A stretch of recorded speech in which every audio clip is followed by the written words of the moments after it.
Liquor scam లో arrest అయిన Delhi CM Kejriwal jail నుంచే పరిపాలన కొనసాగిస్తున్నారు. ప్రస్తుతం ఈడీ కస్టడీలో ఉన్న కేజ్రీవాల్ అక్కడి నుంచే పాలన సాగిస్తుండడం చర్చనీయాంశమైంది. కస్టడీ నుంచి ఆయన ఇచ్చిన ఆదేశాలపై ఈడీ దర్యాప్తు చేపట్టగా ఇదే టైంలో మరోసారి ఉత్తర్వులు జారీ చేశారు. కేజ్రీవాల్ సెకండ్ టైం ఆదేశాలు జారీ చేసినట్లు ఆ వర్గాలు వెల్లడించాయి. ఈసారి ఆరోగ్య శాఖకు సంబంధించినవిగా తెలిపారు. కస్టడీ టైంలో ప్రధాన కార్యాలయంలో ఉన్న కేజ్రీవాల్ కు కంప్యూటర్ లేదా కాగితాలను తాము సమకూర్చలేదని దర్యాప్తు సంస్థ చెబుతోంది. ఆదేశాలు బయటకు ఎలా వెళ్లాయో తెలుసుకునేందుకు చర్యలు చేపట్టింది. దీనిపై ఆప్ వర్సెస్ ఈడీ మధ్య రగడ జరుగుతోంది.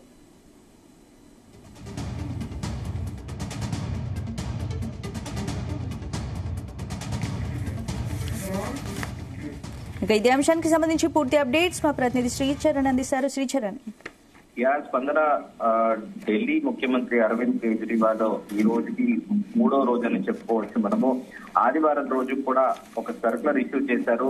నీటిపారుదల శాఖకి చెందిన ఆదేశాలు జారీ చేశారు. తాజాగా ఈ రోజు కూడా అరవింద్ కేజ్రీవాల్ సెకండ్ టైం కూడా ఆదేశాలు జారీ చేసినట్లు ఈ రోజు ఆరోగ్య శాఖకు సంబంధించిన ఒక సర్కులర్ కూడా ఇష్యూ చేశారనేది కూడా ప్రధానంగా చర్చకు వస్తుంది. అయితే దీని గురించి మనము ప్రధానంగా గడిచిన కొద్ది రోజులుగా ఢిల్లీ ముఖ్యమంత్రి అరవింద్ కేజ్రీవాల్ అరెస్ట్ అయిపోయినప్పటి నుంచి కూడా ఈడీ కస్టడీలో ఉన్నప్పటి నుంచి కూడా ప్రధానంగా 2 విషయాలు ప్రధానంగా ఇక్కడ చర్చకు వస్తున్నాయి పొలిటికల్ సర్కిల్స్ లో. ఒకటి, జైలు నుండి పరిపాలన కొనసాగించడం సబబేనా, రెండవది ప్రెసిడెంట్ రూల్ కి అవకాశం ఉందా నేషనల్ క్యాపిటల్ ఢిల్లీలో అనేది కూడా ప్రధానంగా మనం 2 అంశాలు చర్చించుకోవాల్సింది. రాజ్యాంగంలో ఆర్టికల్ 361 ఏం చెబుతుంది అనంటే జైల్లో ఉండే పీపుల్ రిప్రజెంటేషన్ యాక్ట్ కిందతో పాటు ఆర్టికల్ 361 ఏం చెప్తుంది అనంటే పబ్లిక్ రిప్రజెంటేటివ్స్ ఎవరినైనా కూడా కేసులలో ఏదైనా ప్రూవ్ అయితే కన్విక్షన్ ఉంటే మాత్రం ఖచ్చితంగా అరెస్ట్ చేయొచ్చు. ఎమ్మెల్యే నుండి ముఖ్యమంత్రి నుండి ప్రధానమంత్రి వరకు కూడా అరెస్ట్ చేయొచ్చు అనేది ప్రధానంగా ఆర్టికల్ 361 లో ఉంది. దాంట్లో ఓన్లీ గవర్నర్ ప్రెసిడెంట్ కి మాత్రం ఎగ్జెంప్షన్ ఉంది.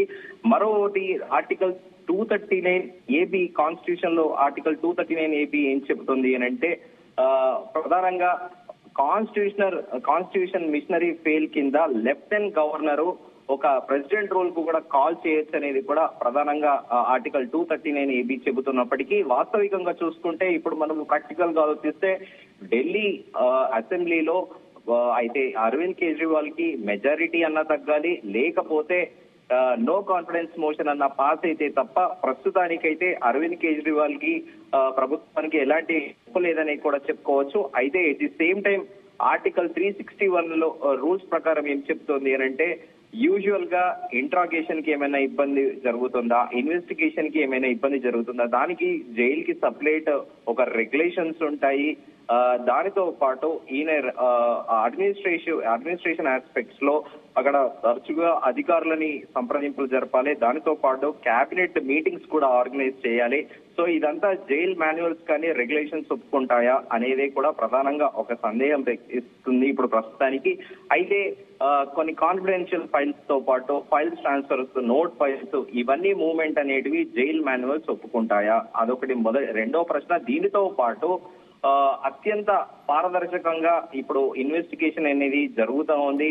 ఆ ఇన్వెస్టిగేషన్ లో కానీ ఇంట్రాగేషన్ లో కానీ ఏమైనా ఇంటరప్షన్స్ ఉంటాయా, తరచుగా అధికారులు జైలుకు వెళ్లడము లేదా మంత్రులు వెళ్లడము, ముఖ్యమంత్రి సలహా తీసుకొని పాలించడం అనేది కూడా ఇది 3వ ప్రశ్న మెదులుతా ఉంది. అయితే ప్రస్తుతానికి మనము ముందుగా చర్చించుకున్నట్టు ఆర్టికల్ 361 కాన్స్టిట్యూషన్ లో ఆర్టికల్ 239 AB ప్రకారము ప్రస్తుతానికైతే గవర్నరు ఒకవేళ లెఫ్టినెంట్ గవర్నరు ఇది జైలు నుండి పరిపాలించడము చాలా క్లిష్టతరంగా మారింది. ప్రతిసారి కూడా అక్కడ జైల్ మాన్యువల్స్ ప్రకారము ఈయన ఒక ముఖ్యమంత్రి స్థాయిలో ఉన్నారు. ఈయనకి స్పెషల్ బ్యారెక్ ఒకవేళ అలర్ట్ చేసినా కూడా అది నిత్యము ఆ జైల్ మాన్యువల్ లో ఎంట్రీ చేయడము, అధికారులు ఎవరు వస్తున్నారు, ఇదంతా ఒక ప్రొసీజర్ గా ఒక ప్రాసెస్ ఉంటుంది. దీని వల్ల మిగతా ఎంటైర్ జైల్ సిస్టమ్ లో మిగతా ఖైదీలకు ఏమైనా ఇబ్బంది జరుగుతుందా అనేది కూడా ప్రధాన చర్చనీయాంశంగా మారింది. అయితే ఆర్టికల్ 239 AB కింద లెఫ్టినెంట్ గవర్నర్ గా ఢిల్లీ నేషనల్ క్యాపిటల్ కాబట్టి గవర్నర్ కు ఒక రైట్ ఉంది. ప్రెసిడెంట్ కాల్ అంటే ఏదైనా లా అండ్ ఆర్డర్ ఇష్యూ కానీ కాన్స్టిట్యూషనల్ మిషనరీ ఫెయిల్ సంబంధించి అలా అయినప్పుడు మాత్రము గవర్నర్ ప్రెసిడెంట్ రూల్ కాల్ కి కూడా పిలువచ్చు అనేది కూడా ప్రధానంగా ఒక చర్చ అయితే నడుస్తోంది. అయితే ఇప్పుడు మనం ముందుగా అనుకున్నట్టు 3వ రోజు కూడా జైలు నుండి ప్రస్తుతానికి కస్టడీ టైంలో కూడా అరవింద్ కేజ్రీవాల్ ఆరోగ్య శాఖకు సంబంధించినవి కూడా కీలక ఆదేశాలు కూడా జారీ చేసినట్టు కూడా మనకు తెలుస్తోంది. అయితే ఈ కస్టడీ టైంలో ప్రధాన కార్యాలయంలో ఉన్న కేజ్రీవాల్ కు కంప్యూటర్ లేదా కాగితాలను తాము ఎలాంటి అంటే డాక్యుమెంట్స్ కానీ ఏదైనా పెన్ను పేపర్ కానీ తాము ఎలాంటివి కూడా దర్యాప్తు సంస్థ తాము సమకూర్చలేదని చెబుతోంది. ఆదేశాలు ఎలా బయటకు వెళ్లాయో కూడా తెలుసుకునేటందుకు చర్యలు చేపట్టింది. దీనిపైన ప్రస్తుతం మనము ఒక రకంగా చెప్పుకోవాలంటే enforcement directorate versus Aam Aadmi party అన్న చందన కూడా నడుస్తోంది అనేది కూడా ప్రధానంగా ఇప్పుడు పొలిటికల్ సర్కిల్స్ లో ఒక చర్చ నడుస్తోంది. అయితే ఈ సర్క్యులర్ అనేది ఎలా ఇష్యూ చేస్తారు, ప్రస్తుతానికి కస్టడీలో ఉన్న ఇన్ జనరల్ గా కూడా ఈడీ కస్టడీలో ఉన్న వాళ్ళకి మొబైల్ సదుపాయం ఇవ్వరు. ఎవరైనా ములాఖత్ గా వచ్చి పేరెంట్స్ కానీ లేకపోతే ఫ్యామిలీ మెంబర్స్ కానీ వచ్చి కలవచ్చు. కానీ ప్రస్తుతానికి ఎలక్ట్రానిక్ డివైజెస్ ఇవి కూడా ముఖ్యమంత్రి కేజ్రీవాల్ దగ్గర లేవని చెప్పుకోవాలి. కంప్యూటర్ నుంచి ఎలాంటి ఆదేశాలు ఇవ్వకపోవడము, అలాగే దాంతో పాటు మాన్యువల్ గా ఒక పేపర్ మీద రాసి కూడా ఆమ్ ఆద్మీ పార్టీకి చెందిన మంత్రులకు కానీ ఎవరైనా కార్యదర్శికి కానీ ఇచ్చిన దాఖలు లేవు. కానీ ఇప్పుడు ఈయన ఈ సర్కులర్ ఎలా వైద్య ఆరోగ్య శాఖకు సంబంధించిన ఈ సర్కులర్ ఎలా ఇష్యూ చేశారు అనేది కూడా ఇప్పుడు సర్వత్రా కూడా చర్చ నడుస్తుందని చెప్పుకోవాలి మనం. స్పందన.